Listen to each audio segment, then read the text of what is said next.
Every time violence flares in Israel, someone points to prophecy and says, "This is it. The end is here." But what if prophecy was never meant to scare us, but to change how we act right now?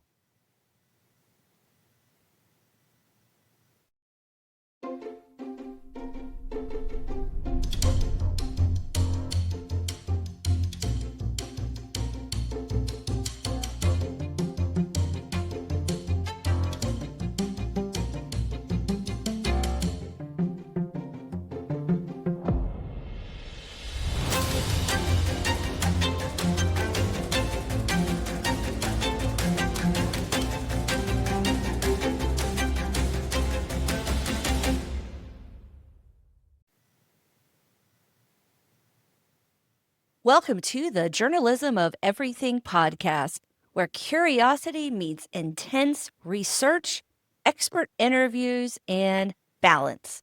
I am your host, Darisse Smith, a freelance journalist looking to explore all topics from immigration and vigilante justice to Ouija boards and the question of Israel. Today's episode includes part 2 of my interview with Bishop William Gregg. In part 1, we covered whether or not Israel and the Jews are considered God's chosen people, and if they are, what does that mean for the rest of us who do not have a claim to Israel and who are not Jewish? This is particularly an important question for Palestinians who live in the region, have a legitimate claim to the land, yet are treated as outsiders and are being starved into extinction by the Israeli government. Note that I said government. It does not mean all Jewish people. In my upcoming interview with Bishop Gregg, we make references to Ezekiel 37 through 39, where a majority of Christians garner the idea that Israel is their guidepost for the end times. The end times and Israel's involvement with it is where I started down these episodes to begin with. Because every time you see Israel in the news, there's someone saying, "This is it. This is the end. This is what's going to happen. Jesus is coming, or the apocalypse is coming." In doing research for these episodes, I discovered a lot about the Abrahamic religions, which are Christianity, Islam, and Judaism, and what they believe about the end times. You know what? They believe such similar things, it makes you wonder why we fight about religion and claims to the same areas where all of these religions grew and came about. We believe very similar things. So I want to cover briefly what Islam and Judaism believe about the end of the world, because with Bishop Gregg, I'm going to cover, obviously, in depth what Christianity believes. So here are some Islamic apocalyptic ideas. So if you're living in the United States, most people generally know what Christians believe about the end of the world, even though among Christians, interpretations and then the emphasis of biblical prophecy differ. While the war in Gaza continues to rage on, I would be remiss not to talk about what Islam believes about the end of the world, and then briefly what the Jewish people believe. In Islam, the apocalypse, also known as the Day of Judgment, is called Yom al-Qiyamah. This is basically the end of the world, the resurrection and judgment from God.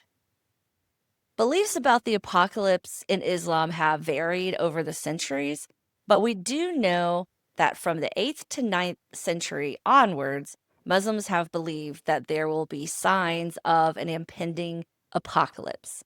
These signs have been found not necessarily in the Quran, but in the Hadith, which is a collection of sayings and actions by the Prophet Muhammad.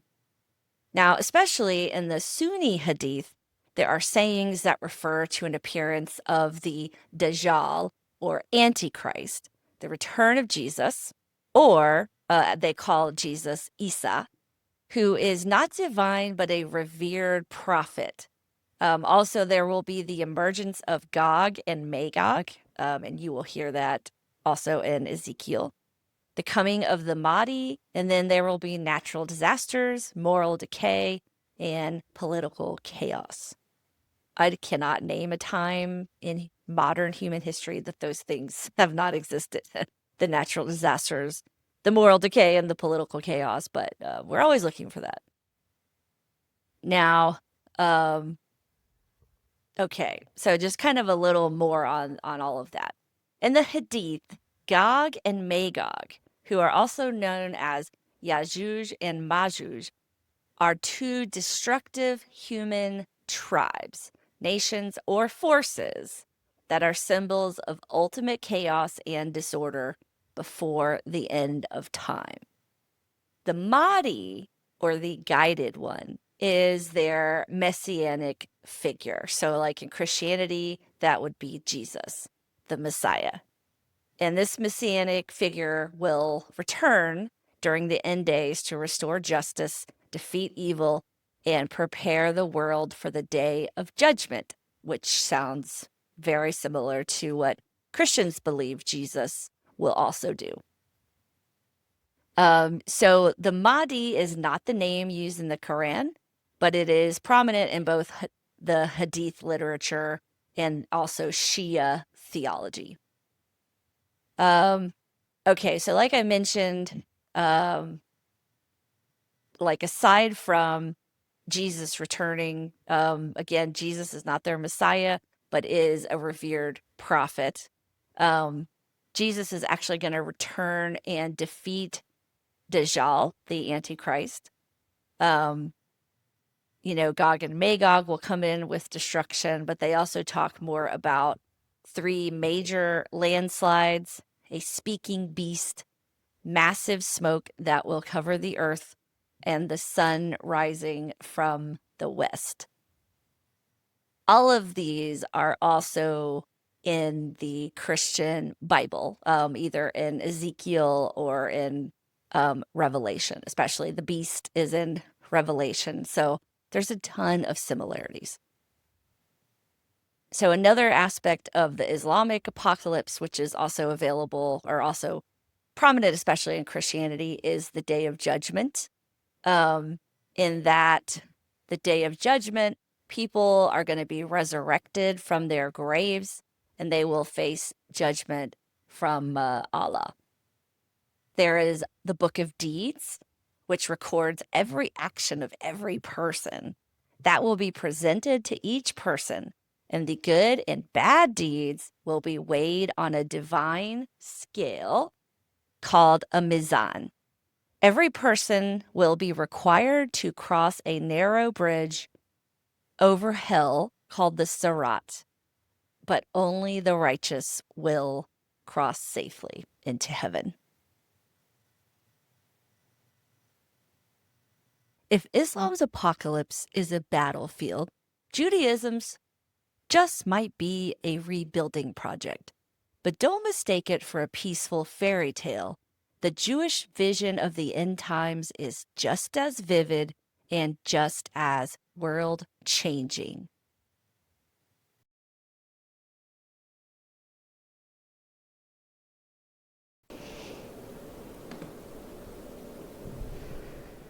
In Judaism, there isn't as organized of a narrative on the apocalypse, but there is a rich history of messianic writing. One concept often written or studied from Jewish writings and the Torah includes a messianic vision, similar to the idea of Jesus in Christianity and the Mahdi in Islam. The arrival of the Messiah is called the Mashiach, and it involves a human leader from the line of King David who is anointed by God. During the Messianic age, things are supposed to be grand.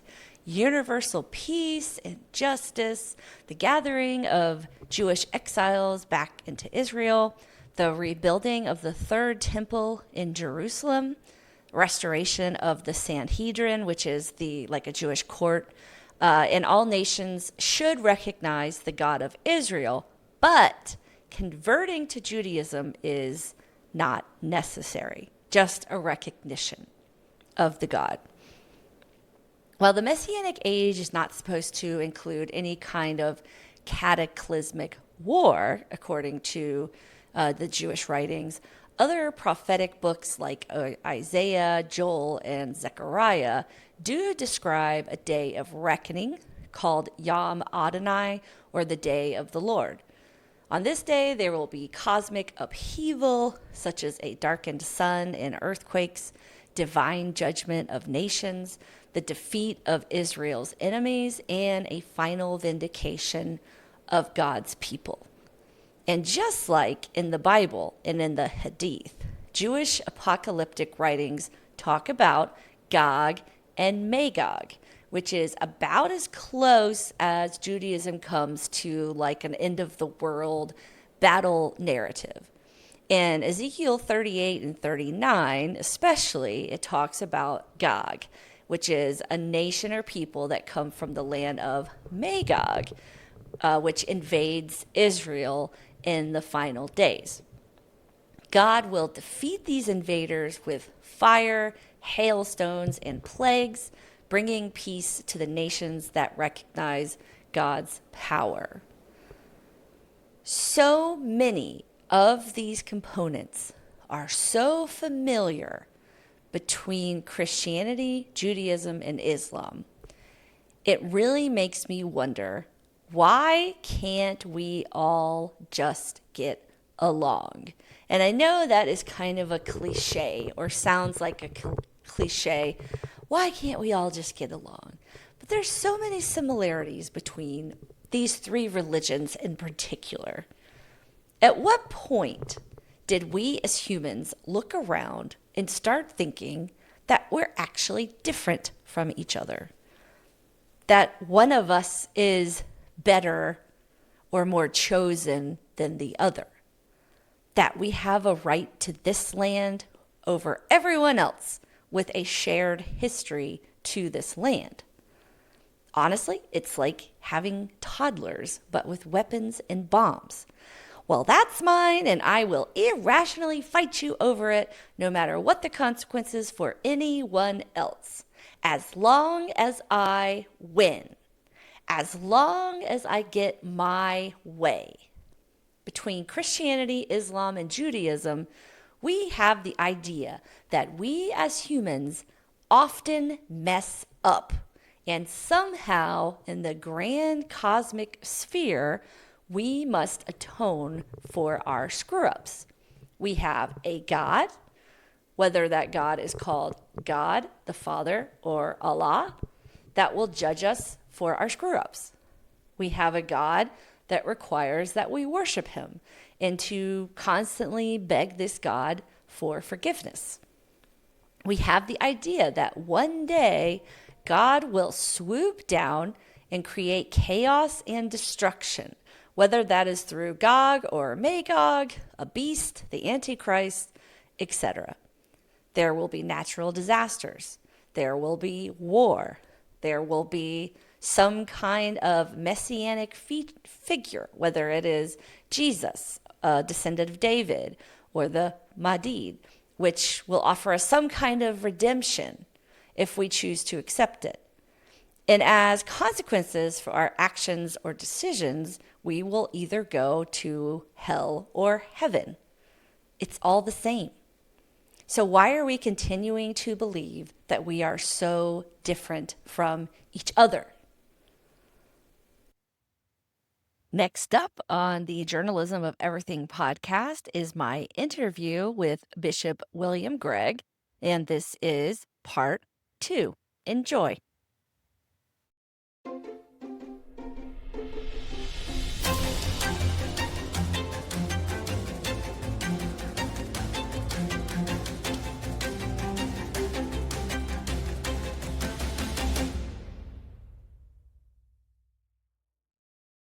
Mhm. I went down a very interesting rabbit hole yesterday on usually more evangelical pastors who use Ezekiel 37 and 38, kind of like you were talking about, to talk about, well, these are the signs that this is the end times and this is exactly what's going to happen. There are other references, I know, Oh, but every time, something happens in Israel, it's that, oh, this is it, get ready, so. well, the apocalyptic literature has a kind of scenario of in the Old and New Testaments where there'll be signs Mhm. Right. and things. And I think sometimes it's really pretty scary, particularly in our own day, to think about that from a biblical perspective. Are these the signs? Mm. Is the end coming? And I would say, as a bishop and theologian, well, one of the places we need to go back to is in Acts, the Acts of the Apostles, chapter 1 or 2, where Jesus was asked the question, are these the end times? When is it going to happen? And Mhm. Jesus' response is,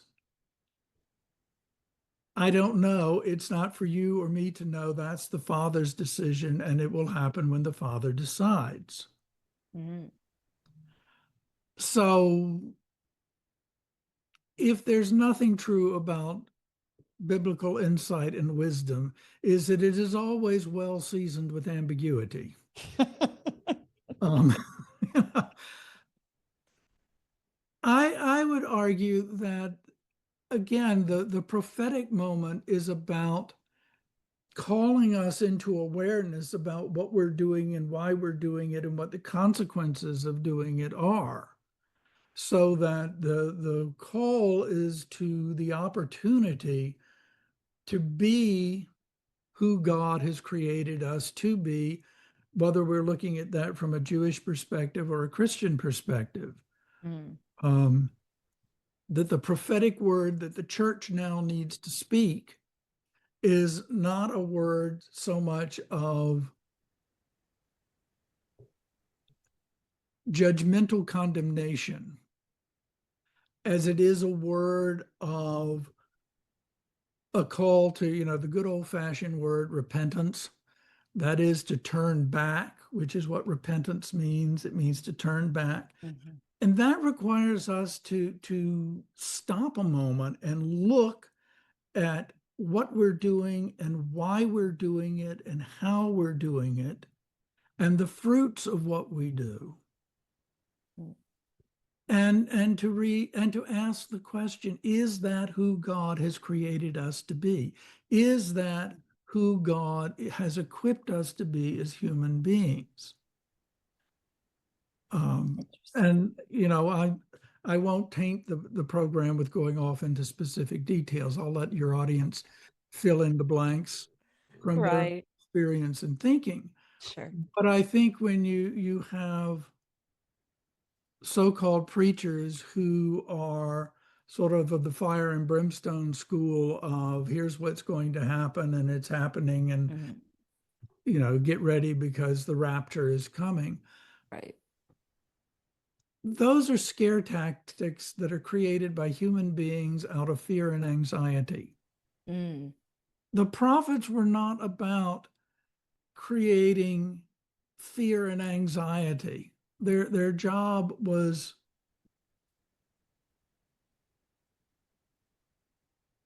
to call us to thoughtfulness, not Mm. simply put us in a panic and scare the hell out of us. Right. Yeah. Because when you're called to thoughtfulness, then you're called to use your capacity to think and act in a reasonable kind of way. Am I asking the right questions? Mm. What is the question here? What is it that Israel needs?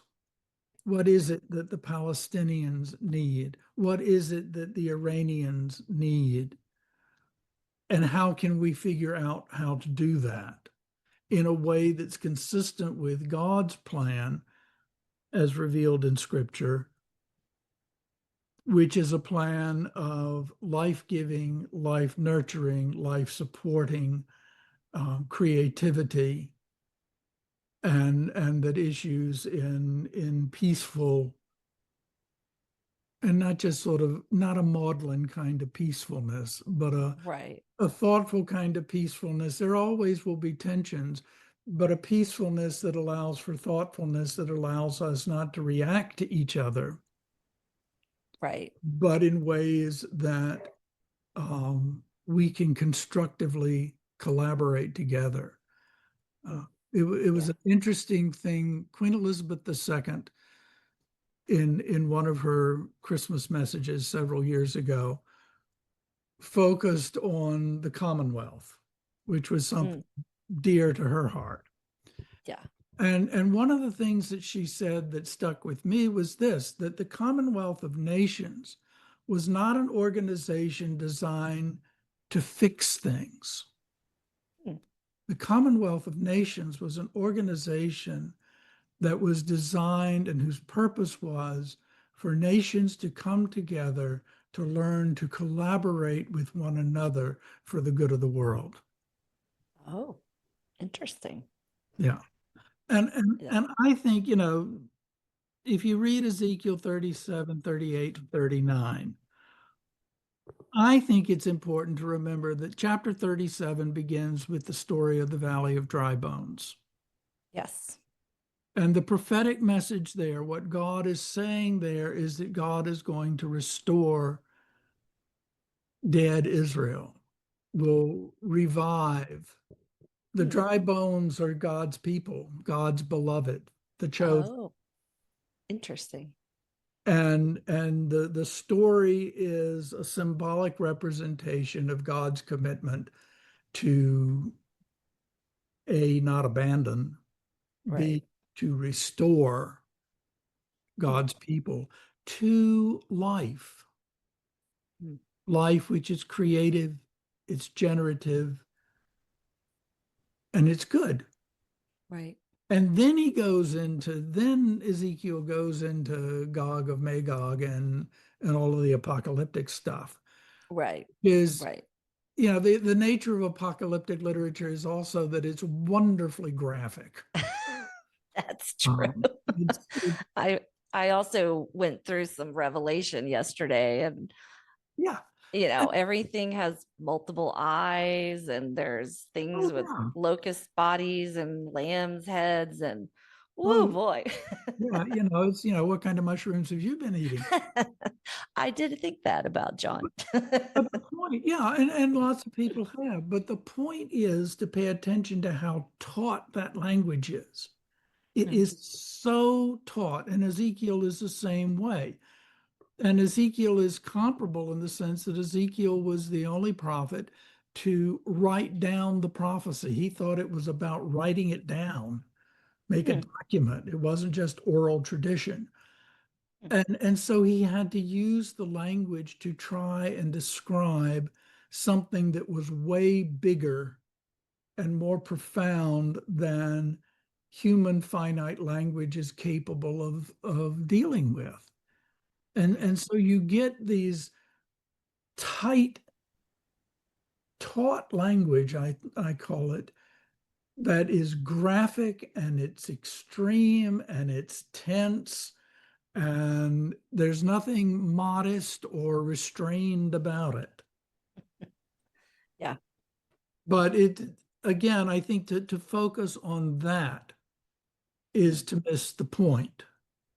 Ah. And the point, if you put it in the whole larger context, and remember you started with the Valley of Dry Bones, Hmm. is the affirmation that God will always be committed to God's people. God will always take care of God's people, and God is always faithful, Hmm. always Interesting. faithful. Right. That gives me such warmth and hope compared to the very literal, look at that information, that language, Yeah, because it is, I mean, your dry bones and the valley and all this war. And you see these things now, you see a lot of war and suffering, you know. right, Um, and so uh maybe it's part of just recovering from my own childhood, biblical childhood, but right. to hear kind of how you talk about it more thoughtfully, it definitely gives you a little more hope, in God's promises versus this really, I mean, you're right. Taught is a good word for it, just very graphic and descriptive and scary. It's scary language. I mean, it would make a great horror film. Yes, You know, definitely. it's got all of the necessary ingredients. But I think the thing is that we need to be careful not to take the hope and the promise and the steadfastness of God and let it become for us, oh, well, everything is going to be okay. Mm, It'll, pie in the sky yeah, and by sort right. of thing. So we just sit. I mean, that's not consistent with scripture as a whole. And Hmm. it's certainly not consistent with God's revelation insofar as God is not one who just sort of gives orders from wherever, but God, both in the Hebrew and the Christian understanding, is an active participant in the world for us and with us, so that what happens in the Middle East, what happens within our country, what happens in the relationships of the countries in the world is not something to be sort of passively observed. Mm, mm, Asking the right questions is really important. Encouraging our legislators both to ask the right questions and to act on them in constructive, creative, generative ways is important. It's how human beings both respond to God's revelation and activity, and do that by participating in the political life of our cities and counties and towns, our states, and our nation, mhm. so that our nation then will have people elected who are willing to ask thoughtful, correct questions that are going to promote the welfare of the world and not just the particular interests of either the politician or the administration or a particular country. Yeah. Yeah, well Um, said. Yeah, for sure. I know it's especially living in the United States, just geographically, we're so distanced from a lot of that. It's easy to be passive, I think. mhm, It's very easy because fortunately, we're not warring. Like if I lived in the Gaza Strip, I would be quite aware of this conflict. Whereas, right, I live this far away, and I'm I consume the media, and I want to know what's going on in the world, and I care what's going on in the world, but it doesn't always directly affect me. I mean, eventually it will, right. right? Yeah. I mean, you're 6,000 miles away. I'm 3,000 miles away from, Right. Yeah. and so we're relatively isolated from the immediate impacts. Hmm. And yet the ways that conflict is affecting us now is not so much materially as it is psychologically, um, raising levels of anxiety, raising Hmm. levels of fear, and those kinds of things are profoundly important to pay attention to, because the higher the level of anxiety and fear, the lower the level of functionality and thoughtfulness. Hmm. So that, to be constantly creating chaos, to constantly be um, creating uncertainty and anxiety. And it's both fear and anxiety. There's stuff that just doesn't feel right. I can't name it specifically. And then there's stuff that's very specific. Am I going to get bombed tonight? Right. When I hear a whistling sound in the sky, is it heading toward me? That's a fear. Right. Um, and we don't know what the price of that is long term, actually. Yeah. I mean, That's true. we know in theory how destructive that kind of constant anxiety and fear is to a person. Yeah. I definitely know, You've had the experience. Yeah. Yeah. You've been there and done that. Yeah. Mm. It's lasting, you know. Yeah. Yeah. I mean, there are always the folks, for example, who have PTSD. There are always triggers, and some of those triggers are known, and some of them pop up out of nowhere all of a sudden, and there you are. Yeah. So those are very real impacts, Hmm. though they're not the kind that you can see or touch, Right. but they're there. And Yeah. so that becomes a concern. The question I think underneath that is what do we need to do to lower the anxiety and lower the fear? Mm. What do we need to do as nations to learn to collaborate more fully? I mean, I think the theory behind the globalization of the economy Mm. is a sound theory because it allows economies to develop and shift around the world, but understanding that we're all part of one economic system and you make adjustments. But what we do is turn it into a means of competition Right. so Yeah. that, well, I have to have 8 cents on the dollar and I'm only 5 cents. So I'm going to put tariffs on this nation so I can Hmm. get my 8 cents on the dollar, which Right. creates all kinds of ancillary problems with it. And Yeah. I think that's the kind of thing that, to wrap back around to the Middle East, to Israel, and to prophecy is that what prophecy asks us to do, as I said before, is to ask thoughtful questions and to ask Hmm. the right questions, and to do so in order to design ways that are going to be constructive, creative, and generative. Hmm.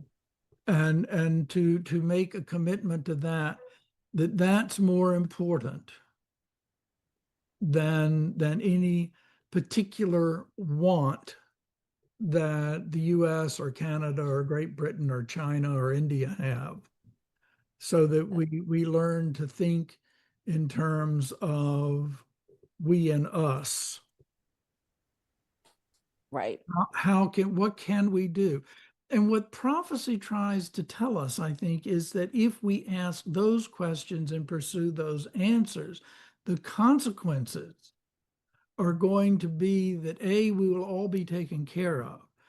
B, we will become the individuals and the nations that God is creating and expecting and equipping us to Mm. be.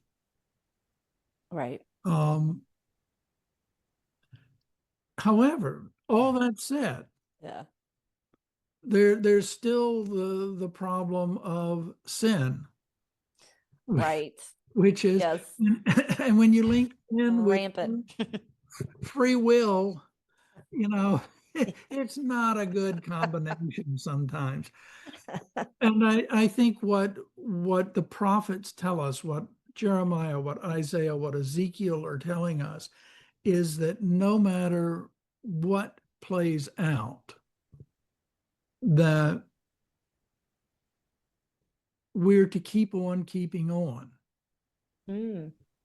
to do the things that are necessary, to say the things that are necessary that will promote life, Mm. creativity, generativity, sustain life in the world, and we just have to keep at it.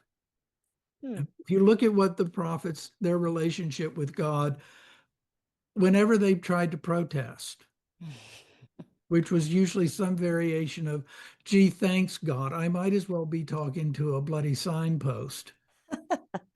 And God always brushes that aside and says, maybe so, but keep on. Hmm. Here's your job. Here's Right. what you're to do. And that's the hard part of prophecy. That's the hard part of keeping on and suffering in that keeping on out of one's integrity as an individual and out of the integrity of relationship with God. Yeah. You know, the waiting for the end isn't going to be all pie in the sky and easy, Right. Yeah. but that the end will come in the best possible appropriate way by God's doing is supposed to be and should be, and I believe is sufficient for us to keep on keeping on. Hmm. If this doesn't work, what might? Right. Yeah. Uh, Yeah, I like that. Because I don't know, I feel like when I was young, teenager, 13 years old, and I was baptized. mhm, And the church that I was in did a lot of altar calls, and that was sort of the purpose of every sermon. So I found myself thinking, well, I mean, obviously I'm 13, so I'm not quite thinking as a mature adult. And I just remember thinking, well, I'm set then. I'm yeah, okay. Not yeah, that I was ever a super wild person, but like I'm good. I'm saved. yeah, I'm good. And I can see sometimes with that messaging that is kind of the idea you get. Well, I'm saved. I'm good. I'm taken care of. Whatever to the rest of you. you right, know. yeah, yeah, Whereas I've never thought about the talk of the end times and in the different prophecies in the Bible of that being a hey, keep going, keep going, keep going. They doesn't want you to just lay back and be like, I'm good, right, you yeah. know, which There is was a, easy to do. oh yeah, there was a poem that I remember learning in the sixth grade, and the refrain was, let me sit on the side of the road and be a friend to man. And as a sixth grader, oh yeah, that sounds great. As an adult, that is a really horrible poem because if you're going to be a friend to humanity, you cannot sit on the side of the road. Mm, right. That that is inconsistent with everything in the biblical witness, Old and New Testaments, Judaism and Christianity. Mm, God mm, is always active, and in that revelation reveals to us how we are to be active and right. participating in life. Um, and I think the other piece that comes to mind is that a lot of what we've talked about here is intentionally positive. It's intentionally encouraging. It's intentionally hopeful. Mhm. And what I think religious people in the Jewish Christian traditions need to be careful of is to not let that be sort of a pie in the sky means of denying the realities Mm, of sin, of brokenness, of destruction, of hate, and all of the terrible things, war, pestilence, famine. yeah. Um, we can't deny those things, and it may be that we're not going to solve all of those things in our lifetime, Right. but it doesn't give us an excuse not to try anyway.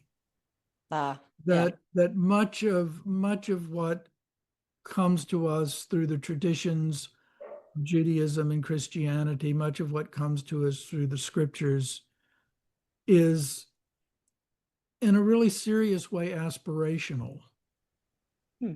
in the sense that it holds up to us the best possibility and calls us to it. Um, and God promises to equip us for rising to the occasion. Hmm. And I think that aspirational dimension is really, really important, because if we lose sight of the vision of our best self, whether it's individually or as states, as nation, as church, as synagogue, if we lose that, we lose our direction, we lose our way, we fall off the rails because Right. we don't have a vision of where we're going, and therefore why we do what we do here now, the way we do it.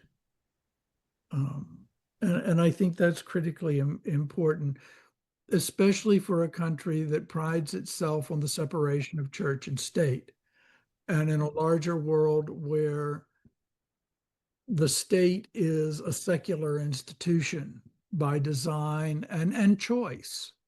Right. France, for example, is very strongly that way. I mean, even more so than the US. Yeah. Um, it was illustrated when the coronation of King Charles III was sort of anachronistic in the sense of, why would you do the coronation of the head of state in the context of the Holy Eucharist, Right. which is the liturgical setting of that Hmm. whole event, Yeah. is the Mass. Yeah. It is. And the first meal that the newly crowned king takes Mhm. is the body and blood of Christ. Interesting. Hmm. So there are lots of things that don't fit easily together anymore that maybe once upon a time did. Right. Um, so that raises questions for us. Hmm. Maybe the country is more secular than religious, Hmm. but for the Right. religious person, what does that mean? How does the religious person nonetheless respond to the fact of wars and violence and natural disasters and famines and all of these kinds of things? Why do I, as a Christian person, or why does one as a Jewish person care about forming organizations to try to get aid to people, get food to Mm. people, get medical equipment to people? Why do we work to protect the rights of vulnerable people? Um, Right. and it may be that the social contract is, well, because that's good for the society. You know, you take care of me, I'll take care of you. Scratch my back, I'll scratch your back. We'll get along fine. Right. But for a Jewish person, I think that the grounding has to do with knowing who they are in relationship to God as Hmm. God's chosen people, as instruments of God's work. Well, what is God's work? Mm. And how do I, as a Jew, participate in that? Or as a Christian, why I do that is because of, at least in my tradition in the Episcopal Church, that's how I live out my baptismal vows: to seek and serve Christ in all persons, to honor all people, to respect the dignity of every human being, to strive for peace and justice, Right. and to speak that as prophetic word by word and action in the present, and to understand that the way forward, the way toward those aspirations, is to live my baptismal vow, or to live in the covenant relationship if I'm Jewish. And if I don't do that, what scripture and history tell us is it all blows up. Right. Yeah. That's true. That's You know, very true. Yeah. Wow. This has been so great. I can't tell you. I was thinking about this on Sunday, and I'm like, I don't want to bring it up on Sunday because I want to talk to him later without interruption about what's going on. And these are all questions I've had just myself. Yeah. Also growing up in both a Southern Baptist, but also in an Episcopal tradition. So, I've had lots of education from different ways, but I Yeah. appreciate you very much. I know it's a little later there than it is here, so I appreciate you coming on my podcast. And when it's out, I will let you know, probably next week sometime. Well, it was my pleasure. I enjoyed it. Thanks for talking about the end of the world with me. Okay.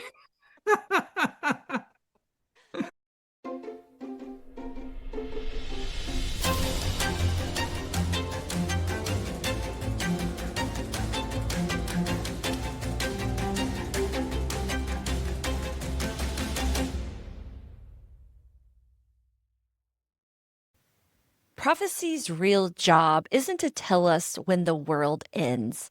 It's to push us to keep going, even when it feels impossible.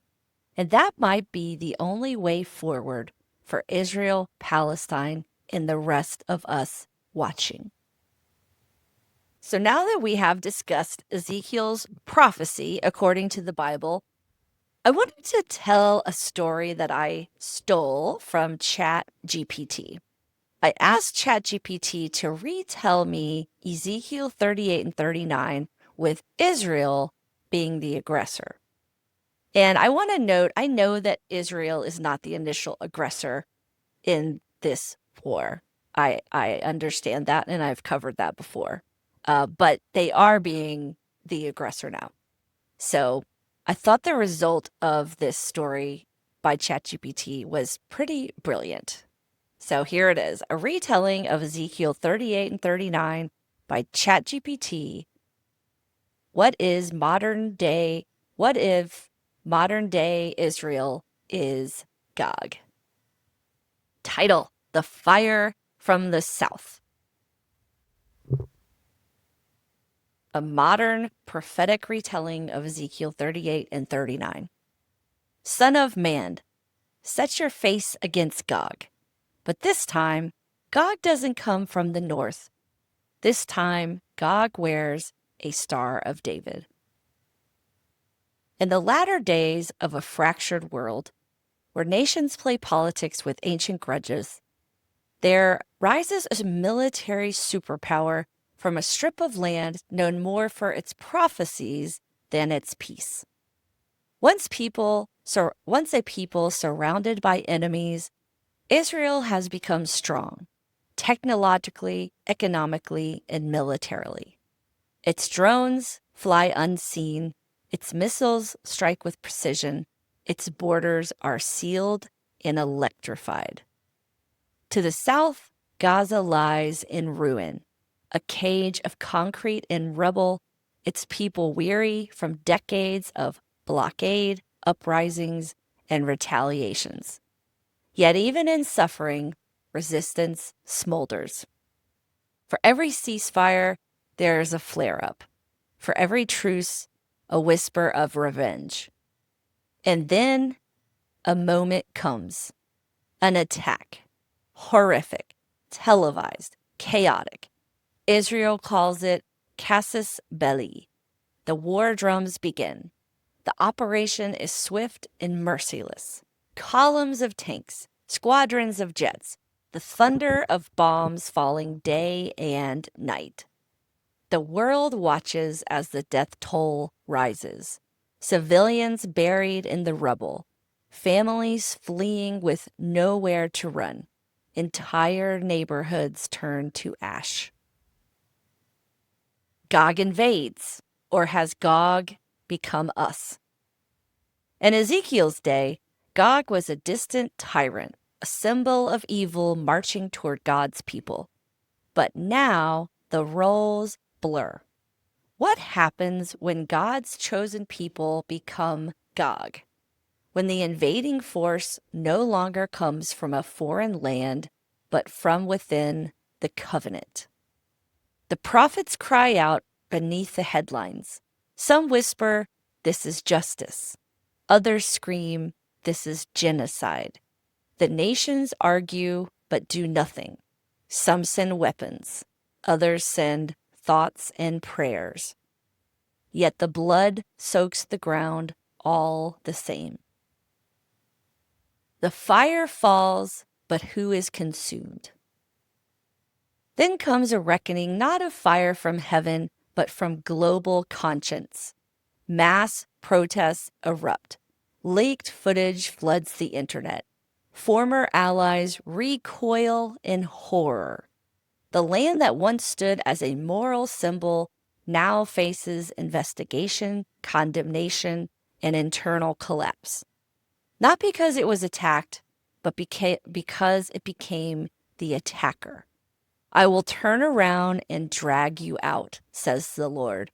I will bring you to judgment, not for being conquered, but for forgetting mercy. In the ruins, both north and south, the children look up and ask, who was Gog? And none can answer without trembling.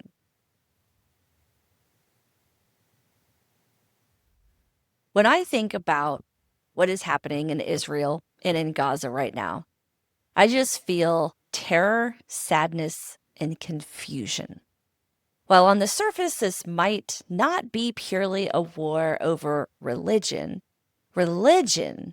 at least in how different ethnicities identify with religion, is a factor. Religion is important to a majority of the world, certainly. But how many wars have been started because of religion? I would say almost all of them.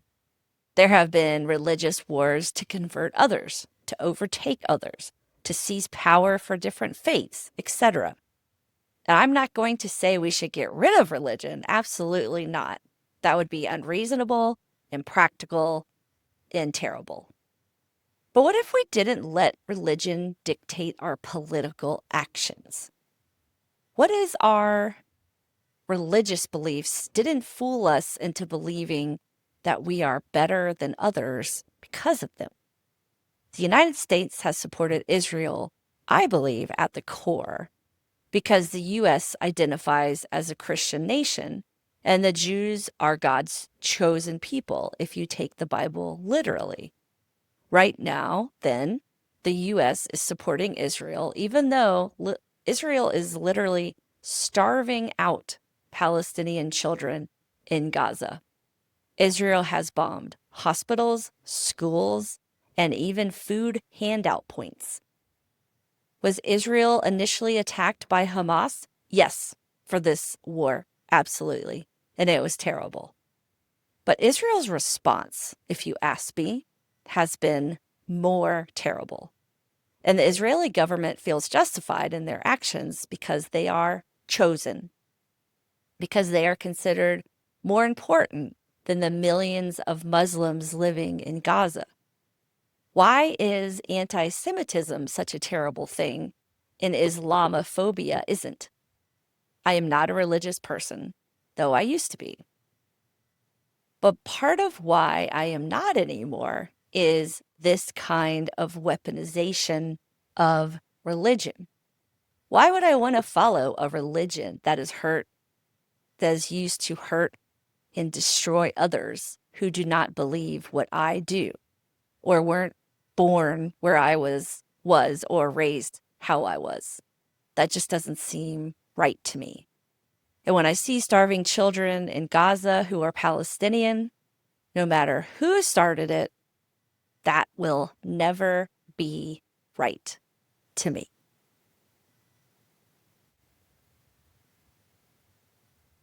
If you've enjoyed peeling back the layers on Israel and prophecy, this is just one of the many stories that we unpack on the Journalism of Everything podcast. From the politics of immigration to the psychology of birth order, from the science behind Ouija boards to the realities of vigilante justice, we go wherever curiosity takes us. So if you're the kind of person who still asks questions long after the headlines fade, subscribe and join me for the next conversation. You can find the podcast on all the major podcast apps, including Apple Podcasts, Spotify, and YouTube. If you want to see a video version of the podcast, please subscribe to my YouTube channel.